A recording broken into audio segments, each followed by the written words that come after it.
Kami berdoa biar malam hari ini Roh-Mu dicurahkan lebih dan lebih lagi buat kami. Roh yang menghidupkan kami, Roh yang menopang kami, Roh yang menguatkan kami. Yesus, terima kasih. Haleluya. Kami haus dan lapar akan Engkau Tuhan.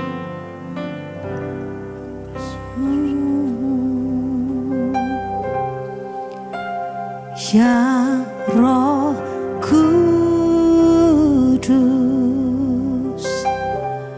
ku haus padamu.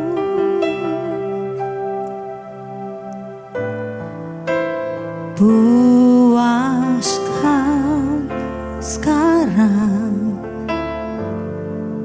kerinduanku.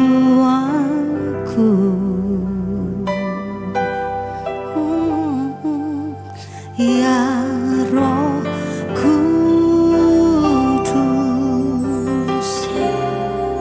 Kau menuntunku.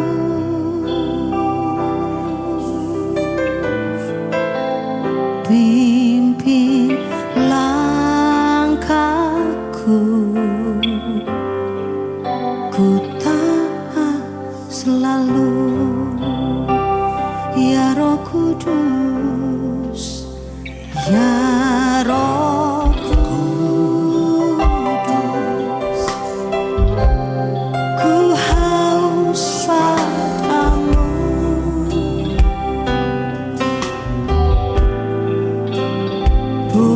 Puaskan sekarang kerinduanku. Ya Roh Kudus,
berkaryalah, Roh Kudus bekerjalah, jamah hati kami, pulihkan hati kami, lembutkan hati kami dengan kasih-Mu. Haleluya. Mari masing-masing berdoa kepada Tuhan. Ambil waktu. Roh Kudus ada di sini. Menghapus air mata. Memulihkan yang terluka. Membebaskan yang terbelenggu. Dengan iman kami mau berkata malam ini. Ditolong ataupun belum ditolong Tuhan. Diberkati ataupun belum diberkati Tuhan. Disembuhkan ataupun belum disembuhkan Tuhan. Bukan bagian kami menilai, bukan bagian kami mengukur kasih Tuhan. Yang kami percaya, Kau memberikan Roh Kudus-Mu bagi kami. Roh Kudus yang menghibur, memberikan kedamaian, memberikan hikmat bagi kami. Tak berkesudahan Roh-Mu bagi kami, Roh-Mu Kau nyatakan di tempat ini, di hati kami, di pikiran kami. Jamah dengan kasih-Mu, jamah dengan kebaikan-Mu Tuhan. Ini adalah malam layanan-Mu, Yesus. Terima kasih. Lawat umat-Mu di tempat ini, supaya roh kami bangkit, sehingga kami tidak dituntun dan dipimpin oleh jiwa kami yang haus akan hiburan dunia, tapi roh kami hidup karena firman-Mu. Sehingga jiwa kami Tuhan dituntun oleh roh kami untuk selalu mencari air yang tenang, rumput yang hijau, ketenangan, damai, sejahtera, firman Tuhan. Dan Roh-Mu akan memimpin kami, bukan memimpin jiwa kami, tapi memimpin roh kami. Supaya kami Tuhan mempunyai roh yang menyala-nyala. Sehingga Roh-Mu yang ada di dalam hati kami itu menerangi, sehingga kami boleh sadar selama ini kami di dunia menjadi orang Kristen, tapi Kristen duniawi, agamawi, bukan Kristen yang mempunyai roh yang hidup. Sebab itu kami butuh firman-Mu, urapi setiap kami, supaya kami Tuhan tidak haus akan pujian dari dunia maupun manusia, tapi kami rindu untuk bersekutu dengan Tuhan. Terima kasih Bapa. Dan berdoa untuk mereka yang sakit, punya masalah, persoalan, tantangan. Beri kekuatan dan semangat, pengharapan yang penuh. Tuntun langkah mereka, supaya mereka tidak membuang waktu dan hidup untuk hal dunia yang menyenangkan daging dan jiwa, tapi memberikan waktu dan hidupnya untuk rohnya diberikan firman Allah. Di dalam nama Yesus kami sudah mengucap syukur dan berdoa. Haleluya. Amin.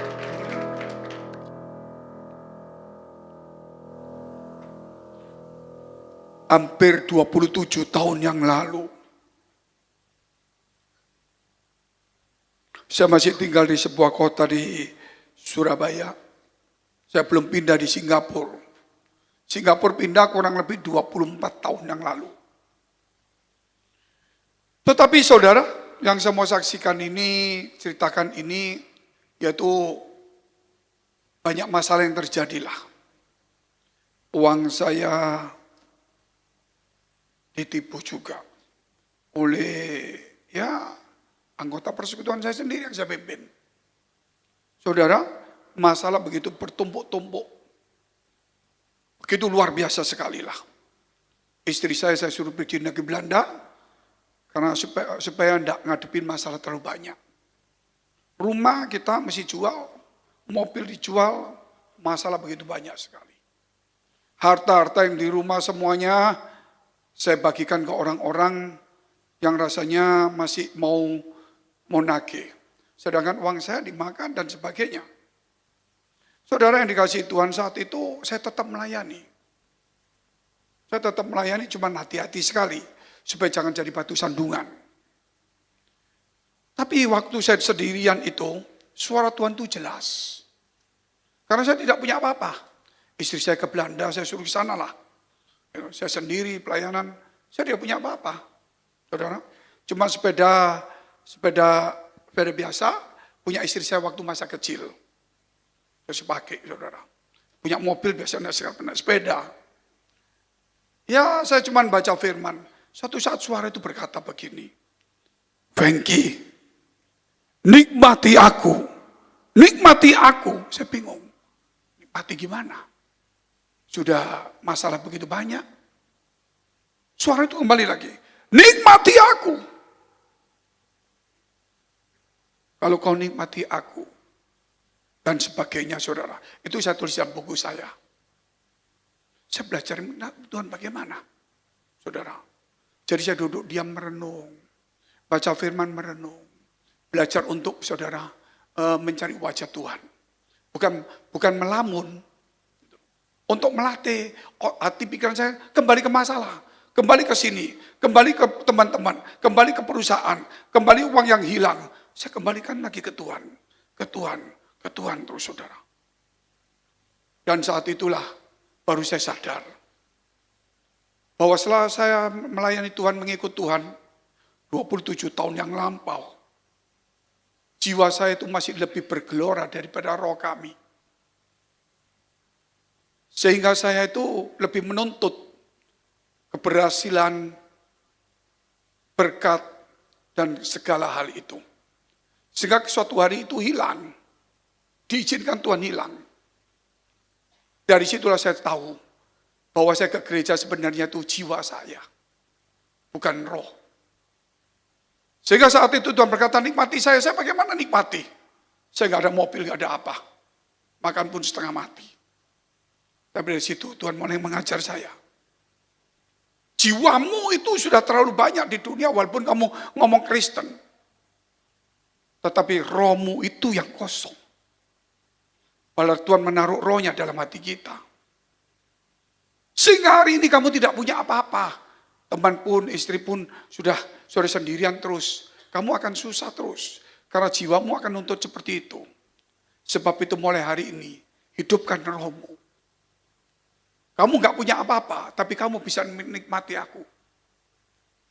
Karena apa saudara? Roh kita yang hidup. Dari situlah kekristenan saya itu banyak berubah.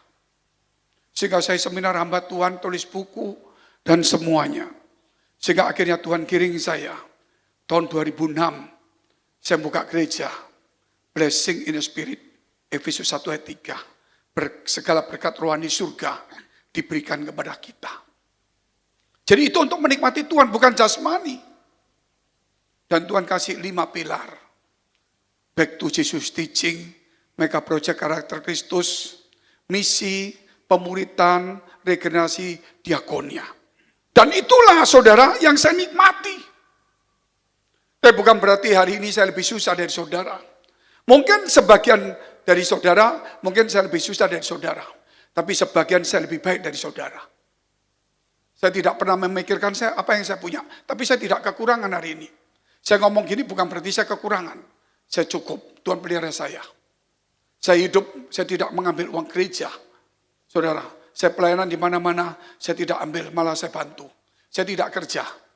Sebab itu saudara, jiwa saya, saudara, sudah tidak lagi haus hiburan. Selama 30 tahun, hampir gak nonton biskup sama sekali. Kalau TV, itu pun sekali-sekali. Iseng-iseng aja, saudara. Gak ada yang lain. Gak sampai seperti itu. Kenapa? Sudah melatih. Roh itu yang hidup. Kalau jiwa kita terus hidup, kita kesepian, sakit hati, terluka, kehilangan harta, pusing, masalah terus, mikir masalah, khawatir, ngamuk. Saudara, Terus carinya yang orang yang muji kita, cari yang enak, duduk yang enak, makan yang nyaman. Mau gaya-gaya begitu. Makanya yang menghancurkan kita itu jiwa kita, kalau roh kita tidak hidup. Dan banyak di gereja, orang yang melayani Tuhan. Tetapi sebenarnya gaya hidupnya, lifestyle-nya itu duniawi. Jangan diomongkan firman Allah. Tapi sebenarnya jiwanya itu, saudara, rohnya masih padam. Sebab itu hari ini saja saudara untuk nikmati Tuhan bukan berarti saudara kehilangan harta, kehilangan keluarga. Saudara mau nikmati rumah yang mewah, mobil yang mewah, saudara numpang nongkrong yang enak. Bisa enggak saudara nikmati Tuhan? Belum tentu kan. Bisa enggak bersyukur? Belum tentu. Saya belajar dari seorang pelayan. Seorang pengusaha. Ketemu sama saya tidak tahu itu pengusaha. Jalannya. Duduknya saudara, ceplak. Tolong minum kopi. Ini. Saya pikir, ini toh kayak orang-orang yang duniawi begini. Termasuk itu orang Kristen juga. Yang punya duit, yang bisa bayar makan atau apa. Gayanya ceplak-ceplok saudara. Saya diam aja, oh gitu ya. Kerap kali aku seperti itu juga. Kemudian saya pergi ke restoran, ternyata dia ownernya. Tidak jauh dari situ. Ketika saya masuk, dia bilang, selamat datang, silakan. Kok langit bumi ya? Kok langit bumi ya? Kerap kali saudara merasa dirimu Tuhan. Tapi ketika engkau menjadi pelayan, walaupun engkau berlimpah harta, tapi kalau engkau merasa jadi pelayan, kamu akan sopan dan baik. Sebab itu kekayaan, kalau tidak punya sikap seorang hamba, memuakkan Tuhan. Dan orang sekitar saudara, itu 99,9% termasuk saya di dalamnya itu juga. Memuakkan. Duduk di restoran, duduk. Mas, makan apa ini? Coba kalau saya punya restoran, saudara datang. Walaupun saudara cuma beli teh satu. Silakan duduk. Loh, mau minum apa? Cuma 5.000. Saya bisa duduk sopan baik sekali. Bukan karena saya miskin. Karena saya punya pelayan di situ. Makanya Tuhan tidak pernah memilih kita sebagai Tuhan. Sebagai hamba dan pelayan.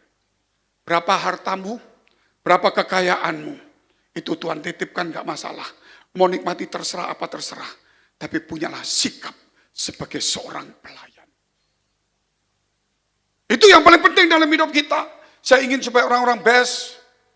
Mau makan, mau ngopi, mau apa. Mau kakinya naik, mungkin kecapean. Mau sekali-sekali boleh.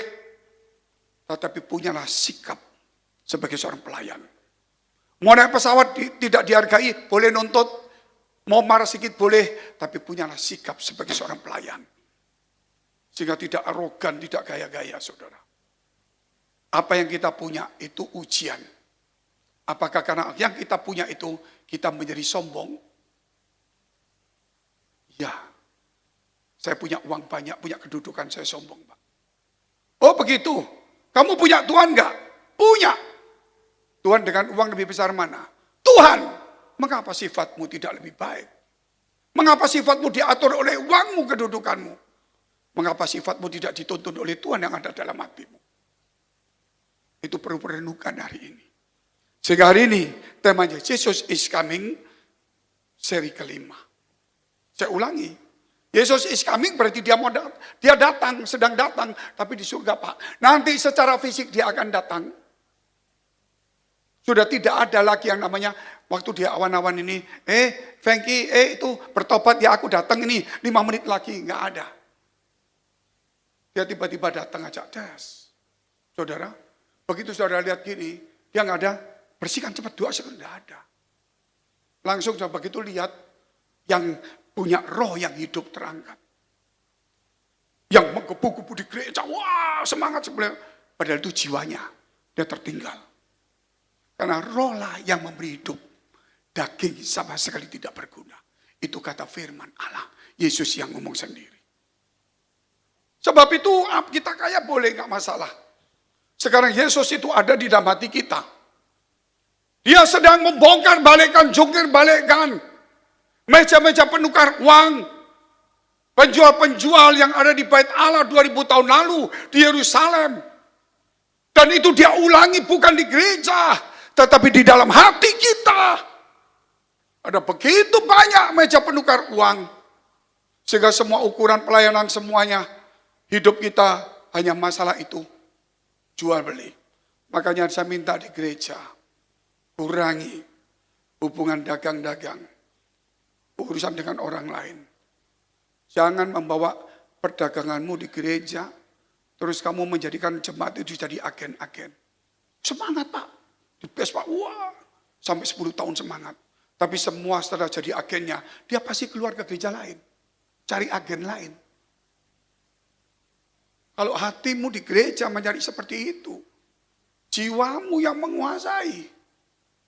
Tetapi kalau engkau datang di gereja, rohmu yang hidup, gak akan mikir soal materi lagi. Yang kamu cari itu Tuhan. Karena dia akan menuntun hidup kita. Jesus is coming. Dia sedang bekerja mati-matian. Sekarang ini. Untuk membersihkan gerejanya. Bukan bersihan tempatnya. Orang sekarang membersihkan tempatnya. Gedungnya yang bagus. Itu silakan itu urusanmu. Tapi Tuhan sedang membersihkan hatimu itu. Karena bukan gedung yang dia tempati. Tapi hatimu itu tempatnya dia. Saudara. Sebab itu saudara hari ini, mari lebih murni lagi kepada Tuhan. Ini day of fire. Day of fire itu saudara harus berapi-api. Dan api itu membakar semua yang bisa dibakar. Hanya emas saja yang tidak bisa dibakar. Tetapi semakin murni. Kalau kita dari emas, pasti kita akan murni.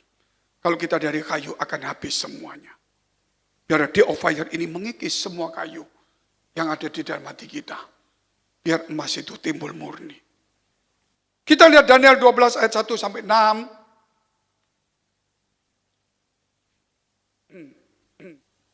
Pada waktu itu juga akan muncul Mikael, pemimpin besar itu, yang akan menampingi anak-anak bangsamu. Dari kata-kata inilah muncul saksi Yehova. Karena dianggap Yesus itu Mikael. Padahal saudara kalau hubungan ini hubungannya dengan Wahyu 12. Maka Mikael dengan semua bala tentaranya sedang berperang dengan iblis dan bala tentaranya. Maka iblis dikalahkan dan diturunkan ke bumi. Saudara. Sehingga iblis sudah tidak ada lagi di surga. Tidak lagi menuntut saudara. Seperti Ayub didatangi oleh saudara, seperti Ayub didatangi sama iblis. Ya Ayub, karena kamu jaga. Coba kamu lepaskan ngutuki kamu.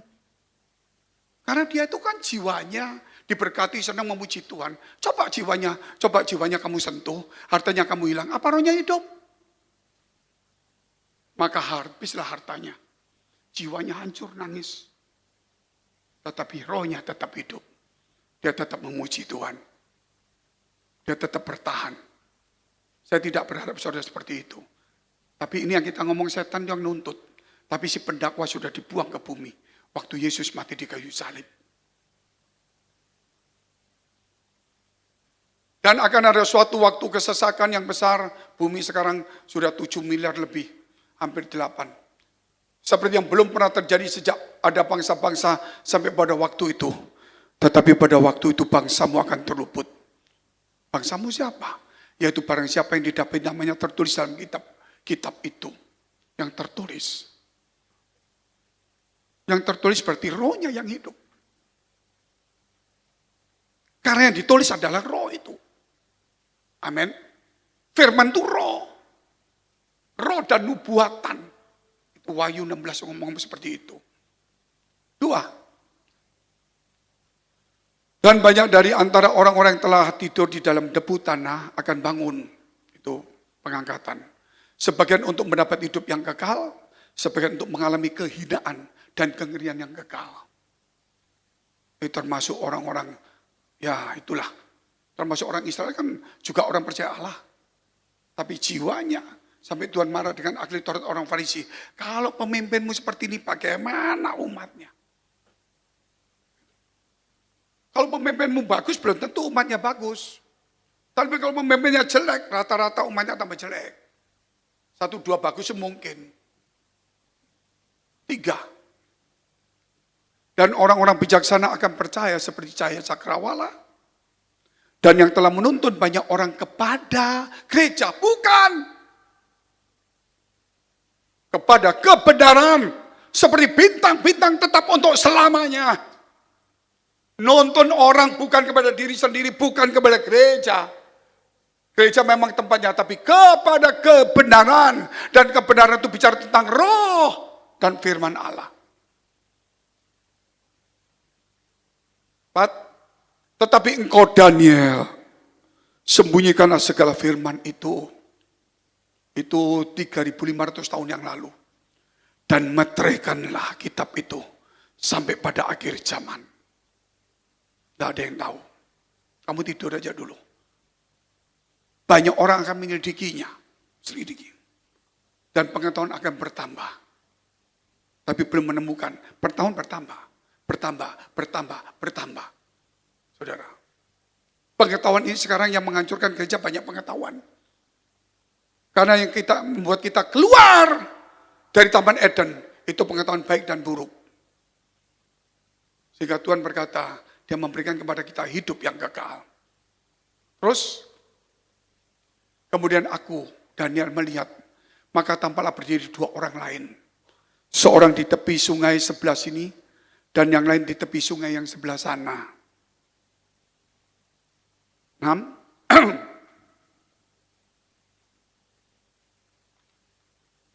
Dan yang seorang bertanya kepada yang berpakaian kain yang ada di sebelah atas air sungai itu. Bila manakah hal-hal yang ajaib itu akan berakhir? Saudara dibaca sendiri. Ini bicara akhir zaman. Tetapi yang jelas hari ini saudara. Pengetahuan bertambah. Orang banyak mengerti firman Allah. Tetapi tidak bicara kebenaran. Tapi Tuhan ngomong bicara. Orang yang menuntun orang kepada kebenaran. Tapi sekarang orang menuntun orang kepada pengetahuan. Pengetahuan tidak salah. Saudara. Tetapi kita cuma sekedar tahu. Tapi tidak melakukan. Itu pengetahuan. Tapi kalau kita melakukan. Itu kebenaran. Kenapa saudara? Kalau kita lakukan. Karena kita tidak mampu melakukan firman Allah. Karena firman Allah itu melawan daging kita. Karena firman Allah itu melawan jiwa kita. Sehingga kita tidak pernah mampu. Sehingga kita akan menangkap dengan pengetahuan firman aja. Supaya kita berdebat. Tetapi kalau Tuhan katakan sangkal dirimu dan pikul salib. Siapa yang menjadi milik Kristus menyalibkan dagingnya. Saudara, kalau daging dimatiin. Berarti jiwa, tubuh itu harus dikalahkan. Maka roh lah akan hidup. Itu memang satu rahasia besar. Saudara kan saudari, Tuhan aku sudah ngusir setan. Karunia roh. Iya karunia roh itu bukan buah roh. Amin. Buah roh itu karakter. Mau kaya, mau miskin, mau hebat. Karakternya tetap seorang hamba. Karena dia hamba kebenaran. Bukan Tuhan kebenaran. Dia hamba kebenaran. Artinya dia wajib untuk membagikan dan dia hidup di dalam kebenaran itu karena aku hamba. Yang punya restoran saudara datang melayani ngasih saudara. Hanya cuma makan 20.000. Padahal dia punya Mercy. Kenapa saudara? Ya itulah kita harus belajar seperti itu. Makanya karakter itu penting dalam hidup kita. Orang sudah tidak mau mikir itu saudara. Sebab itu poin pertama dimurnikan supaya suci. Dia bersihkan bait Allah semuanya. Dia bilang supaya tempatnya untuk orang cari Tuhan. Amin. Itu penting sekali. Jadi saudara boleh dagang, boleh kaya itu kan tak larang. Tapi punyalah sikap seorang hamba. Amin. Punyalah karakter Kristus. Karena itu kemurnian hatimu. Saudara punya duit pergi tempat lain. Tapi kalau saudara yang punya sendiri, saudara gini. Beda tuh.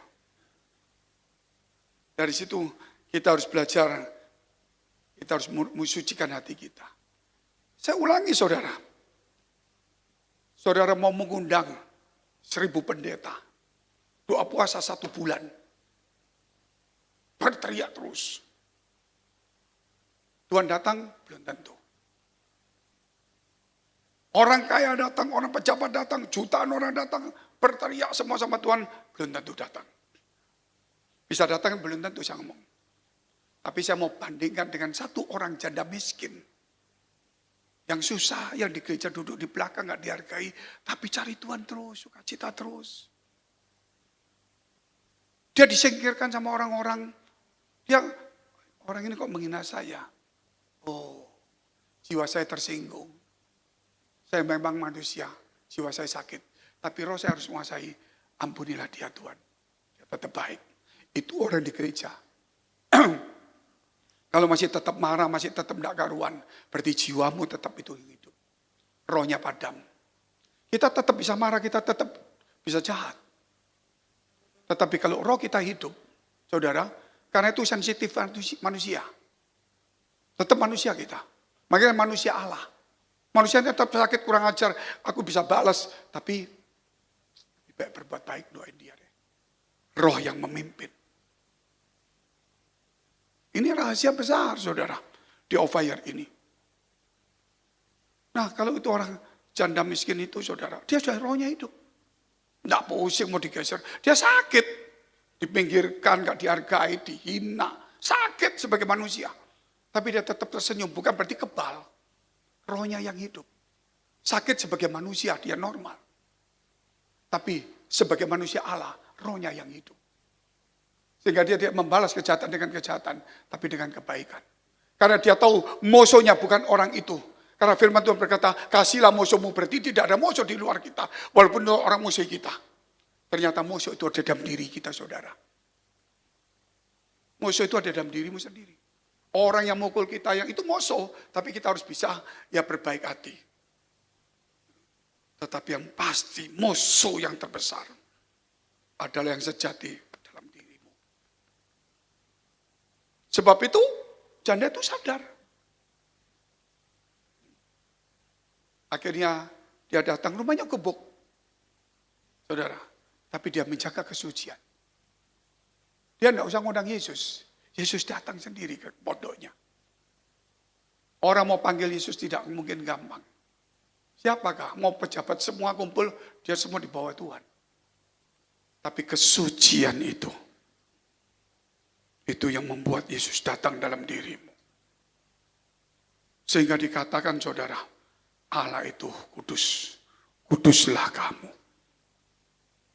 Makanya gereja harus belajar bagaimana cara menguduskan, Pak. Saya tetap manusia, saya tetap dosa, Pak. Iya, sebagai manusia, kamu tetap marah, kamu tetap sakit hati, kamu kecewa, itu tersinggung, manusia normal. Tetapi rohmu tetap akan membalas berbuat yang baik. Sehingga kejahatan harus diberantas dalam hidup kita.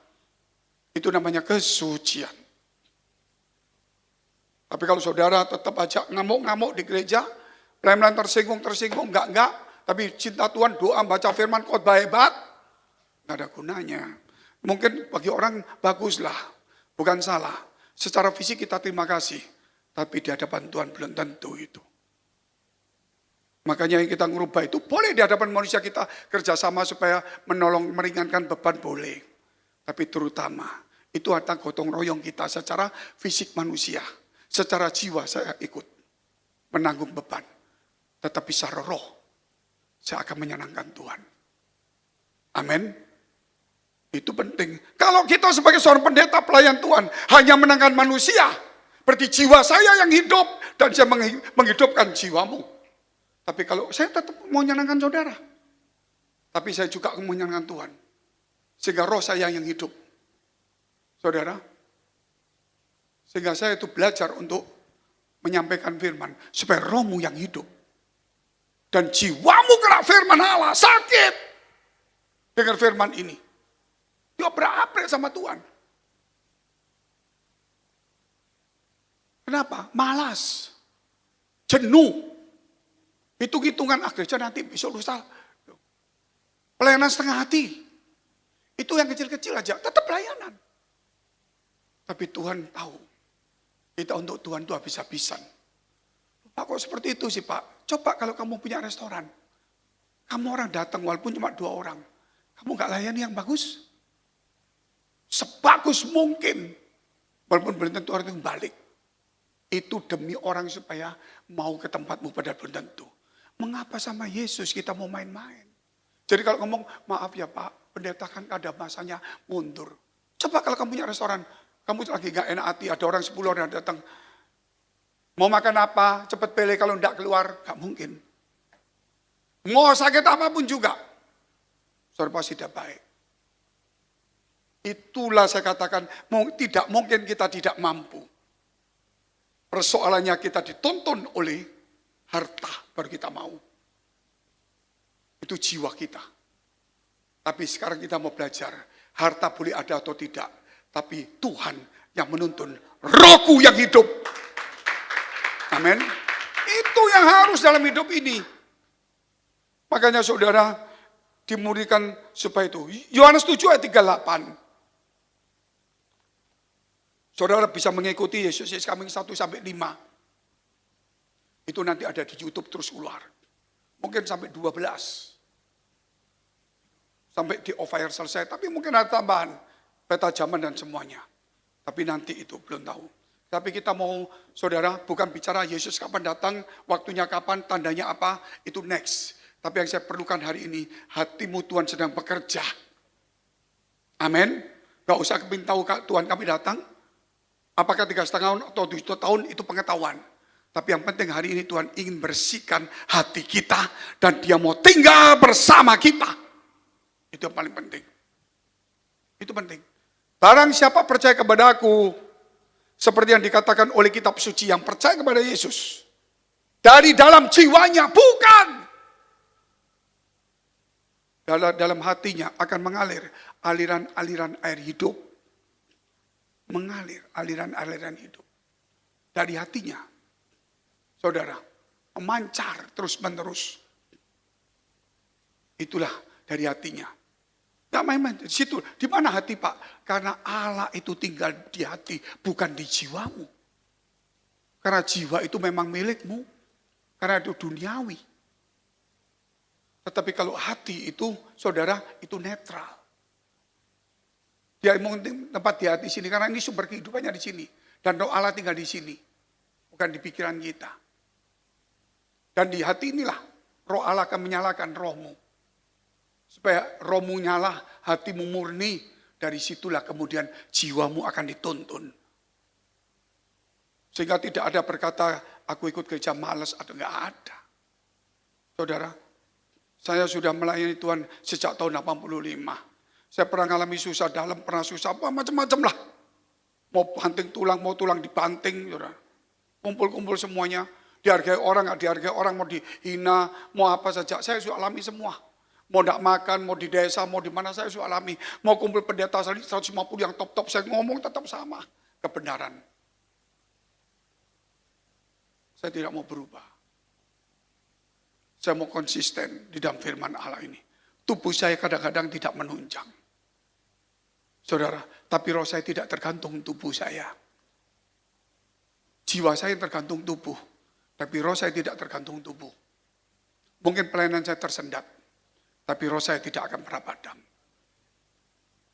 Itu seorang mesti tahu. Sehingga saya masih tetap bisa melayani dan sebagainya. Kita lihat dulu, saudara. Di dalam kitab Wahyu pasal 2, ayat 3-6.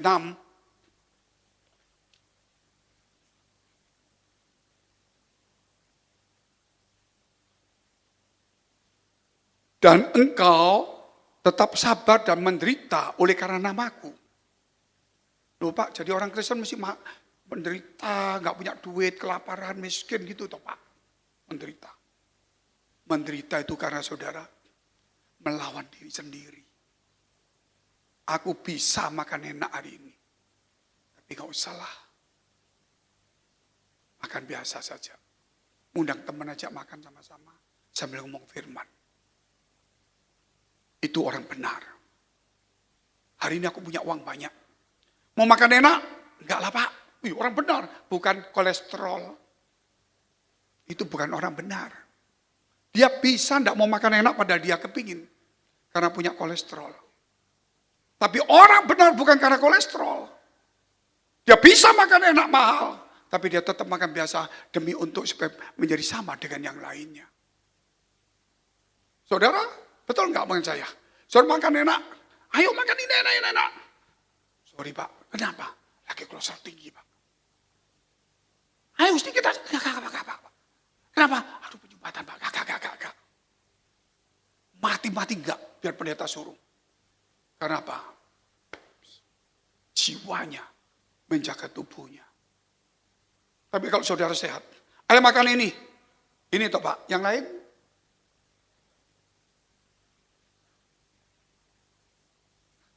Saya ini memberikan saudara, kalau saudara nggak ngerti repot. Karena saya kasih ke saudara ini sebenarnya gampang. Saya kasih perbandingan. Kalau saya cuma khotbah teologi, saudara mati. Nggak ngerti, tidur semua. Mimpinya di surga semua. Nah, saya terjemahkan sampai sederhana begini loh.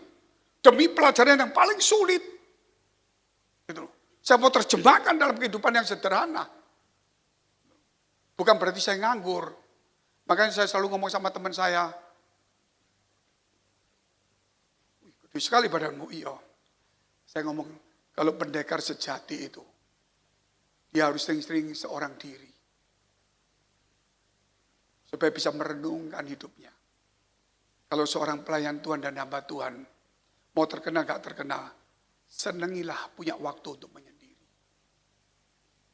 Kalau mau jadi artis terkenal, punyalah waktu untuk kesenangan sendiri. Gak bisa Pak, bunuh diri kamu nanti. Banyak artis saudara, betul gak? Terkenal, 10.000 orang, malam sendirian mati. Karena tidak biasa sendiri. Karena jiwanya banyak orang. Sendiri itu bersama dengan Tuhan. Rohmu yang hidup, jiwamu mati. Sendiri ngapain? Rentam, saudara. Ya tembok sana, tembok sini, pinggir-pinggir. Dari situlah jiwamu tidak ngerti. Tapi rohmu mulai nyala. Itu yang penting. Saudara kamu maju. Jangan bergantung orang. Punyalah waktu untuk sering-sering menyendiri. Tapi jangan terus kemana menyendiri. Saudara, itu kalau saudara maksud menyendiri ini, kalau kumpul ya kumpul. Kumpul rame-rame kumpul. Tapi kalau waktu sendiri, saya tidak menghindar. Ayo makan selesai. Sudah, saya balik. Mau di pondok, mau di mana, saya sendiri.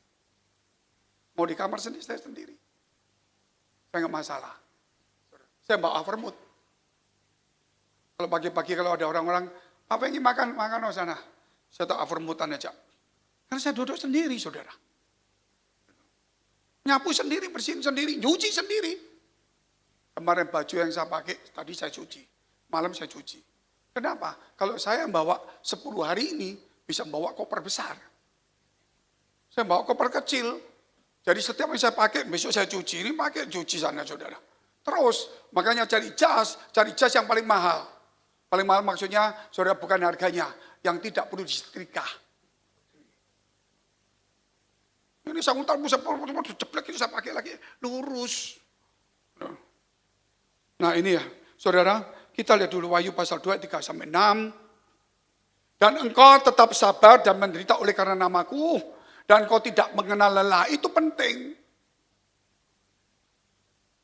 Tapi saudara itu penting, layani toh. Tapi coba lihat. Ini orang yang sabar, menderita, melawan jiwa semuanya, dia tidak mengenal lelah.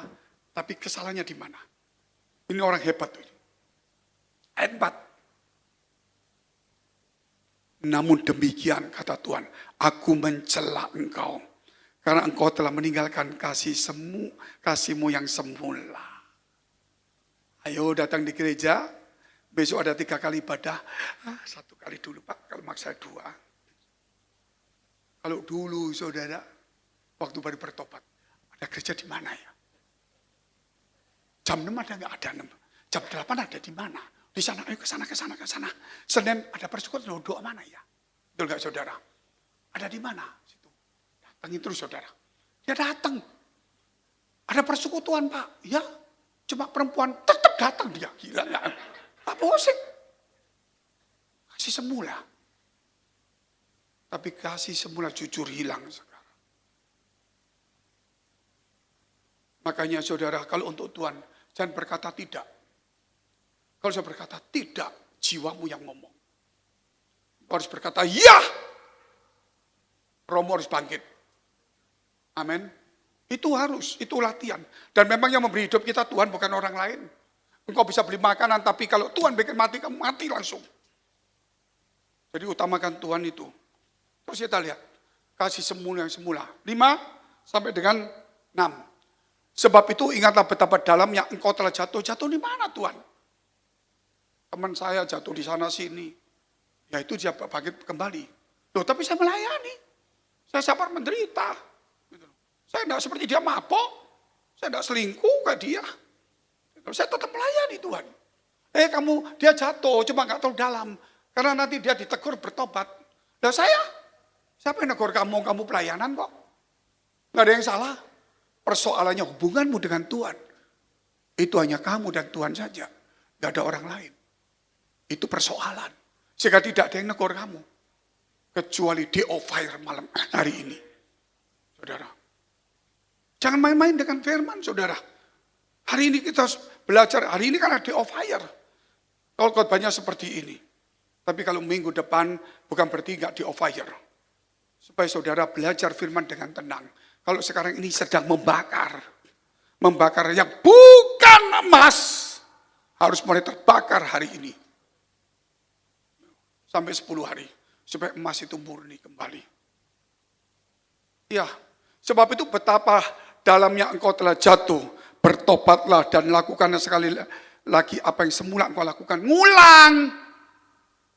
Jika tidak demikian aku akan datang kepadamu. Dan aku akan mengambil kaki dianmu dari tempatnya jika engkau tidak bertobat. Loh, saya tidak judi, tidak mabuk, saya tetap di gereja Pak. Saya nyumbang, saya punya karunia, saya khotbah bagus. Khotbahmu bagus. Kelihatannya semangat itu emosi nak. Coba kalau ada 2 jemaat, bisa enggak kamu semangat khotbahnya? Halo? Semangat tidak ditentukan oleh yang lain. Semangat itu karena roh yang hidup. Kalau rohnya tidak hidup, semangat itu karena jiwanya sedang senang. 6. Tetapi ini yang ada padamu, yaitu engkau membenci segala perbuatan pengikut-pengikut Nikolaus yang juga kubenci. Kita ngomong yang kedua dulu, kegidian dan roh yang menyala. Jadi kegidian itu ada pada saudara semuanya. Bait Allah itu ada dalam hatimu. Dan roh Allah itu sedang dalam hidupmu. Tapi bukan duduk diam, bukan tinggal. Dia sedang bekerja membersihkan mati-matian. Dia bersihkan melalui firman Allah. Ya bersih sama. Mau duduk, saudara sudah iri hati. Nunggu minggu depan lagi. Siapa yang khotbah? Pak Endriang. Aduh. Masih tambah iri hati, sakit hati, benci, berkelahi lagi. Macam-macam. Minggu khotbah lagi. Tuhan bersihkan lagi. Selasa muncul lagi, kecewa, sakit hati lagi. Kapan selesainya? Kita harus meningkat. Sebab itu kaki dia perlu diangkat. Saya pernah ketemu dengan beberapa tokoh paling besar di Indonesia ini. Saya telepon, saya kirim surat, saya datang juga ulang-ulang. Termasuk di Jakarta yang lalu, tokoh terbesar. Saya datang, saya ngomong, saya kirim surat juga sama. Saya tidak beda-bedain, saya datang. Saya duduk diam di rumahnya. Pendeta besar, sebanyak 30.000. Bro, Pak Pendeta. Oh ya, kenapa? Saya Fengki Pak. Ya, saya sudah tahu. Saya ketua persekutuan, dia ketua gereja beda. Oh ya Pak, ada yang mau ngomong apa? Enggak, saya ngomong Pak, satu. Apa itu? Saya nggak cerita, tidak cerita kepada saudara. Salah satunya saya ngomong, maaf Pak. Bapak ini tokoh kontroversial. Bukan tokoh Tuhan. Hah? Mata harus naik. Dan naik saya juga mata buka lebar-lebar. Tapi tidak marah saudara. Kalau kita tunduk dimarah-marahin. Karena saya datang di situ bukan inisiatif saya. Karena saya disuruh Tuhan. Jadi kalau dia mata lebar bergerak, saya buka lebar aja. Besar-besaran mata. Saudara, dia ngomong, enggak ngamuk dia. Saya bilang, saya sudah tulis buku, saudara pencuri harta Allah. Jika kalau tidak bertobat, termasuk di Jakarta, termasuk yang lain, kaki Dian akan diangkat dari kamu. Gerejamu ada 800 cabang. Jemaatnya mungkin sudah ada 500.000. Satu hari akan hilang semuanya. Itu beberapa pendeta sampai hari ini tahu semua Bapak Ibu. Dan benar, saudara, itu gereja itu hancur, pelan-pelan pecah. Orangnya saya tidak bisa cerita, saudara pasti tahu berita itu nanti suatu hari. Dan memang sudah meninggal Bapak Pendeta itu. Tidak lagi di gereja, diusir dari rumahnya oleh anaknya. Mati pun tidak ada yang datang karena COVID. Jadi tidak jadi pendeta besar. Di akhir hidupnya, tidak memimpin gereja. Saudara, mau pelayanan ditolak, cuma gereja-gereja kecil mau terima. Karena itu bekas anak buahnya saja. Kaki Dian diangkat. Semoga itu bisa membuat dia bertobat. Tapi belum tentu juga kalau tidak kembali ke kasih semula. Kenapa tidak bisa? Karena nama besarnya itu yang membuat dia tidak bisa turun. Kerap kali nama besar kita itu yang menghalangi kita datang pada Tuhan. Sebab itu nama besar kita itu harus dibawa nama Yesus. Makanya doa Bapak kami, apa dikatakan? Dikuduskanlah namamu, bukan namaku. Hati-hati saudara. Sebab itu kaki Dian dan roh yang menyala-nyala ini harus ada.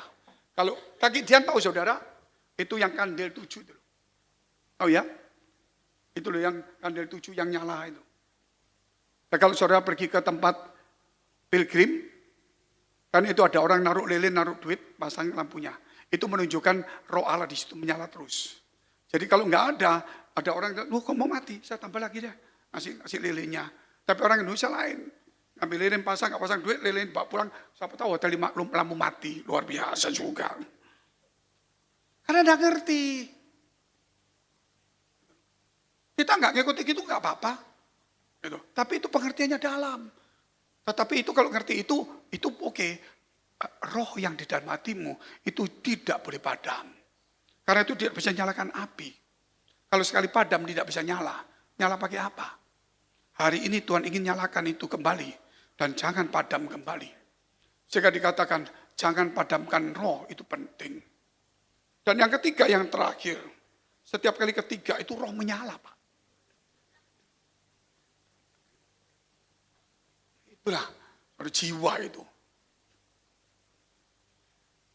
Apa yang dibenci Tuhan harus kita benci. Dia ngomong ayat yang ke-6 dulu. Yang ke-6 tadi Wahyu pasal 2. Sederhana, ini saya tulis di dalam majalah saya seri 2 atau seri 3. Itu tahun 2007. Nah, itu ada Pak Andi itu yang tahu itu. Tetapi ini yang ada padamu yaitu engkau membenci segala perbuatan pengikut-pengikut Nolaus yang juga aku benci. Saya tulis di dalam buku, di dalam majalah itu. Apa yang disukai Tuhan kita menyukai. Apa yang dibenci Tuhan kita juga membencinya. Orang jadi bingung. Oh sebingung apa. Yang baca Wahyu 6 ini. Gitu loh. Kalau Tuhan benci kamu senang. Berarti kamu bertolak belakang. Berarti jiwamu hidup di gereja. Kalau Tuhan benci kamu ikut benci. Berarti rohmu hidup. Jiwamu kamu lawan terus. Jiwa tetap hidup tapi dilawan terus. Harus ditaklukkan. Saudara. Apa yang disukai Yesus, kita harus sukai. Walaupun nggak suka. Belajar menyukai. Pelayan itu saya kasih tahu bos itu. Nggak suka dia. Tapi demi langganan belum tentu balik. Dia datang. Ya bos. Silakan bos. Padahal kita ini pegawai. Dia bos. Silakan bos. Bos mau makan apa? Luar biasa. Lopan mau makan apa? Kenapa? Dia nggak suka itu. Tapi dia menyukainya. Nah saudara kalau bilang, aku gak suka Pak, Tuhan suka, aku gak belum tentu suka. Belum waktunya. Salah saudara. Karena kamu tidak punya sikap hamba. Kamu tidak melayani Tuhan. Tapi melayani dirimu sendiri. Engkau melayani egomu. Engkau melayani jiwamu. Sehingga engkau minta dipuji. Ini di on fire.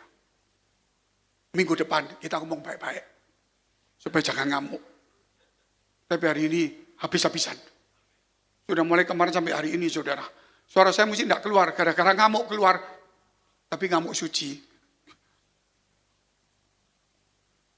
Betul saya ngomong bicara benar. Apa yang dibenci Tuhan harus kita benci. Apa yang disukai Tuhan harus kita sukai. Jikalau kita berbalik, saya tidak perpanjang ayatnya. Berarti roh kita padam, jiwa kita masih hidup. Gak usah ngajari lagi, gak usah ngomong firman lagi, gak usah belajar lagi, gak usah ditegur lagi. Saudara harus merenung ini setiap hari. Kalau ada di gerejamu orang yang bikin kamu sakit hati atau marah, dan kamu ingin membalas marah, ingat jiwamu masih hidup, dan memang kamu orang hidup. Layak kamu marah, tapi kalau rohmu hidup, kamu tidak bisa marah. Amin. Dan kalau kamu suka pelayanan 7 kali, aduh Tuhan, engkau suka aku gak kuat. Betul, karena jiwamu, tubuhmu lemah. Itu menunjukkan kamu manusia normal. Masih ada di bumi. Tetapi yang perlu dilakukan, saudara, rohmu yang harus hidup, tidak tergantung tubuh dan jiwa. Amin, itu untuk melatih. Karena di surga sudah tidak ada bicara latihan lagi. Sudah permanen. Yang bisa sekarang dirubah sekarang. Di surga tidak ada perubahan. Yang mau dibersihkan, pembersihan sekarang. Waktu Yesus datang tidak ada pembersihan. Hanya ada pengangkatan. Atau tidak. Mari kita bagi berdiri, kita berdoa.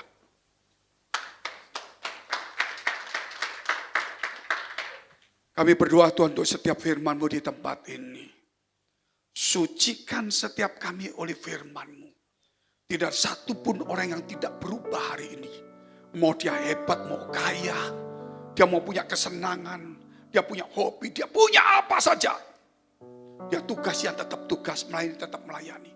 Mungkin bolong sekarang tidak. Lebih aktif, iya. Tapi bukan aktifnya Tuhan. Rohnya harus menyala. Rohnya harus menyala. Jiwa tidak mungkin padam. Karena jiwa akan dihidupkan oleh dunia dan iblis.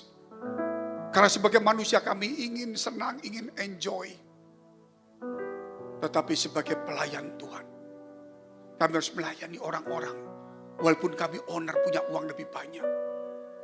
Tapi ketika kami di tempat lain, kami yang dilayani. Karena kami lebih kaya dan kami layak.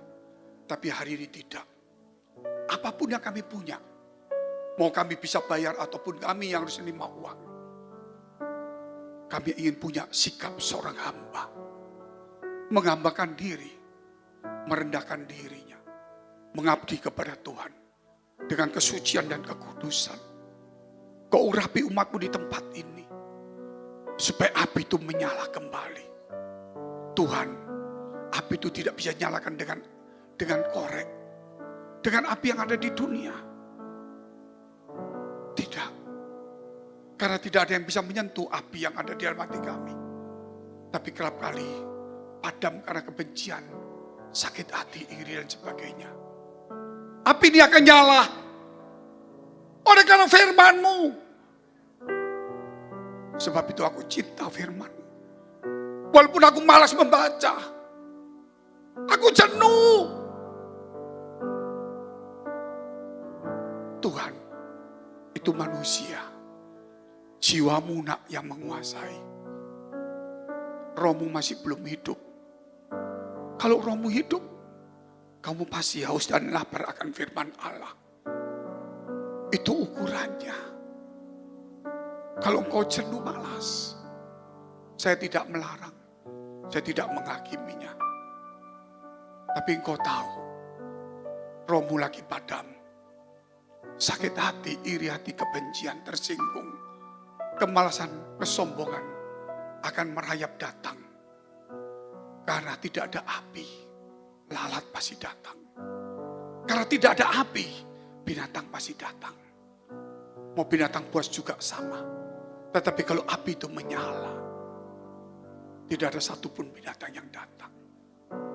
Sebab itu aku berdoa, biar hari ini 4 kali ibadah mulai kemarin.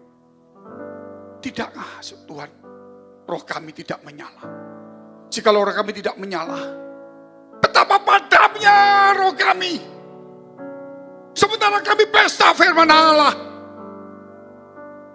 Tapi roh kami padam lebih daripada orang mati. Orang mati pun kau bisa bangkitkan. Kenapa roh kami tidak bangkit pada hari ini? Rubah hidup kami hari ini. Sucikan kami semuanya. Kami berdoa Tuhan untuk semua gereja yang ada di seluruh dunia.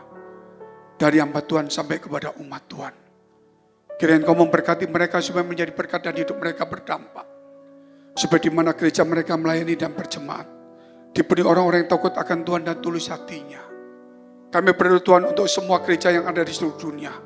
Supaya mereka bersatu, rukun dan tidak terpecah-pecah. Supaya dunia percaya Yesus adalah Tuhan.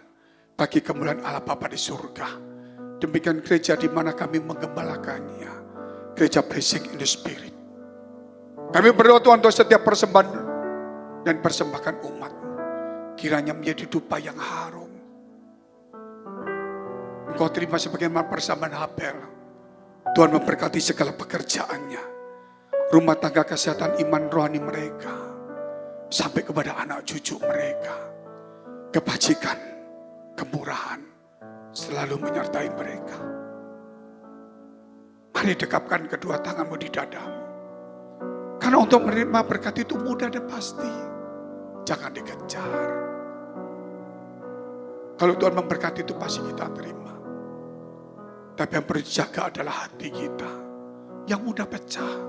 Sibuk, sombong, kikir, arogan. Sebab itu firman Tuhan berkata. Jagalah hatimu dengan penuh segala kewaspadaan. Karena dari situlah terpancar kehidupan. Jadilah berkat. Dan terimalah berkat rahmat anugerah dari Allah Bapa di surga. Di dalam putra tunggalnya Yesus Kristus yang sudah mati bagi dosa-dosa kita. Dan bangkit pada hari ketiga sehingga kita punya Tuhan Allah yang hidup. Dan iman kita bukan kepada Tuhan yang mati. Dan Dia naik surga menyediakan rumah bagi kita. Sehingga kita punya pengharapan yang pasti. Dan Dia akan datang kedua kali menjemput gereja jemaat dan umatnya. Yang berjaga-jaga kudus, dewasa dan bijaksana. Serta menghakimi dunia. Di dalam persekutuan dengan Roh yang kudus. Membuat hati kita berkobar-kobar. Roh kita menyala-nyala. Sehingga kita senantiasa di dalam kasih semula kepada Tuhan. Roh Kudus menghibur, menguatkan, memelihara. Menginsyafkan, menuntun, memimpin kita kepada kebenaran dan kekudusan. Dan membuat kita menjadi saksi Kristus. Mulai hari ini sampai selama-lamanya. Kita akhiri dengan doa. Yang diajarkan Tuhan Yesus pada kita. Bapa kami yang ada di surga. Dikuduskanlah namamu. Datanglah kerajaanmu. Jadilah kehendak-Mu di bumi seperti di surga. Berikanlah kami pada hari ini makanan kami yang secukupnya. Dan ampunilah kami akan kesalahan kami. Seperti kami juga mengampuni orang bersalah pada kami. Dan janganlah membawa kami ke dalam pencobaan. Tetapi lepaskanlah kami dari yang jahat.